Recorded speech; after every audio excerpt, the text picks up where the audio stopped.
प्रेमको शक्ति हतियारको शक्तिभन्दा 1000 गुणा प्रभावशाली र स्थायी हुन्छ। जसरी जिज्ञासाको बिना ज्ञान हुँदैन, त्यसरी नै दुःख बिना सुख हुँदैन।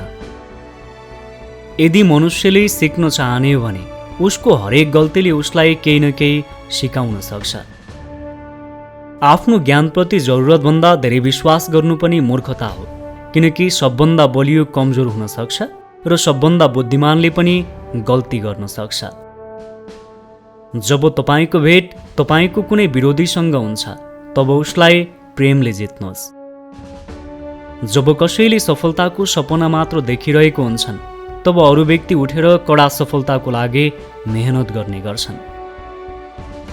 आफूबाट हुने वा आफूले गर्न सक्ने काम अरूलाई नगराउनुहोस्। अधिक कामले भन्दा अनियमितताले मानिसलाई मार्न सक्छ। यदि शारीरिक उपवाससँगै मनको पनि उपवास भएन भने यो दम्भपूर्ण र हानिकारक हुन सक्छ। भविष्यमा के हुन्छ भनेर म सोच्न चाहन्न। मलाई वर्तमानको चिन्ता छ, किनकि मलाई ईश्वरले आउने समयमाथि कुनै पनि नियन्त्रण दिनुभएको छैन।